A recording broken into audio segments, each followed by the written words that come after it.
ये जैसलमेर की एक घटना है, वो आपको बता रहे हैं। जैसलमेर के अंदर खूटिया गाँव की बलि की कहानी। यहाँ से एक घटना सामने निकल के आती है। भला कोई पति अपनी पत्नी को कैसे ख़त्म कर सकता है? 7 जन्मों का जो रिश्ता है, वो होता है, लेकिन गैर संबंधों के चलते ये कैसे हो सकता है? इन सभी चर्चाओं की हम बात करते हैं और जब हम क्राइम कथा लेके आते हैं, तब ये अपने समाज में ही ऐसे कुछ लोग होते हैं जो इन वारदातों को अंजाम देते हैं। हमारा मकसद सिर्फ ये है कि क्राइम कभी कहीं भी हो सकता है। आपको सुनाने का मकसद ये है कि हमारे ही समाज में कुछ ऐसा तबका है जो इस प्रकार की घटनाएं कर देता है। तो हम कम से कम सावचेत रहें, सतर्क रहें। नमस्कार, आप सभी का स्वागत है। यहाँ पर सोभारे खान 30 वर्षीय है और उसकी पत्नी कायमा जो 20 वर्षीय है। ये दोनों शादी करने के बाद में, रस्म और रिवाज के बाद में, एक ही छत के नीचे रह रहे हैं। इनका प्यार बहुत ही ज़बरदस्त तरीके से चल रहा है, लेकिन इनकी उम्र है, वो उम्र में 10 साल का गैप है, लेकिन इतना ज़्यादा गैप नहीं है। एक दूसरे से संतुष्ट हैं। इनके घर में अक्सर दोनों मियाँ बीवी के बीच में झगड़े हुआ करते थे। कायमा है, वो कहा करती थी कि "स्वभारे तुम सही चलो", क्योंकि यहाँ पे कायमा को शक होने लगा था अपने पति शोभारे पर।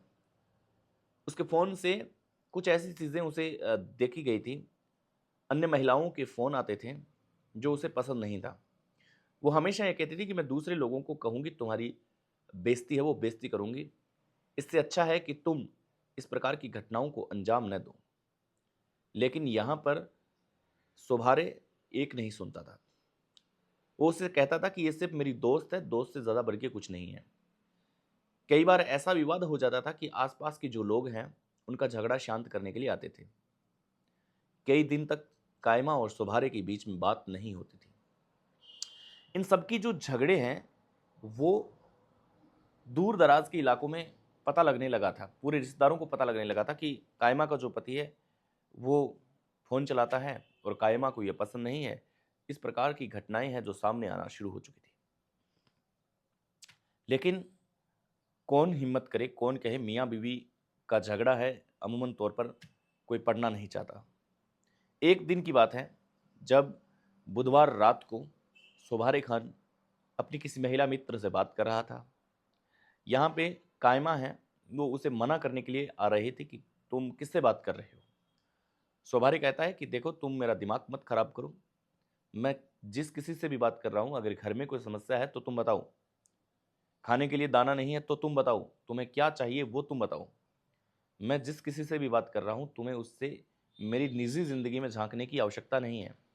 कायमा कहती है कि मैं तुम्हारी पत्नी हूँ, तुम्हारे साथ आई हूँ। देखना मेरा फ़र्ज़ है, सुनना मेरा फ़र्ज़ है कि तुम कर क्या रहे हो, पूछना मेरा फ़र्ज़ है। लेकिन यहाँ पर उसकी किसी बात को माना नहीं जाता। यहाँ पे उसकी बात को दरकिनार कर दिया जाता है। कहा जाता है कि जी नहीं, मैं जो कर रहा हूँ वो ठीक कर रहा हूँ, मैं जो कर रहा हूँ वो सही कर रहा हूँ। यहाँ पे जो कायमा है, वो काफ़ी नाराज़ हो चुकी थी और कायमा ने कहा कि सुबह तुम देखो, सूरज की पहली किरण के साथ तुम्हें एक्सपोज़ किया जाएगा।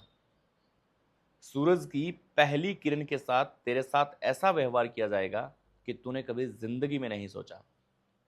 ये बात सुन के शोभारे हैं, वो परेशान हो जाता है कि हाँ, ये हो सकता है कि कल को मेरी बेइज़्ती और करे, आस-पास के लोगों को बताए। हमारे नॉर्मल झगड़े को तो लोग सुन ही रहे हैं, लोग देख ही रहे हैं। लेकिन क्या अगर इसने बाहर जाके मेरी बातों को एक्सपोज़ करना शुरू कर दिया, तो हो सकता है कि मेरी बेइज़्ती हो जाए। बुधवार का वो दिन था। शोभारे अपनी किसी महिला मित्र से बात करता है। ये एक सूत्र है जिस प्रकार से आरोप लगाया है, आरोप के आधार पे हम कह रहे हैं।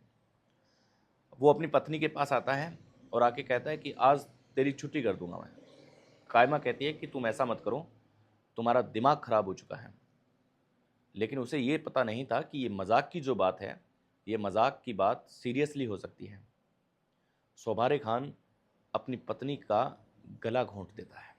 गुस्से में पत्नी को गला घोंट के उसको उसकी ज़िंदगी को छीन लेता है। उसके प्राणवायु है वो रुक जाती है।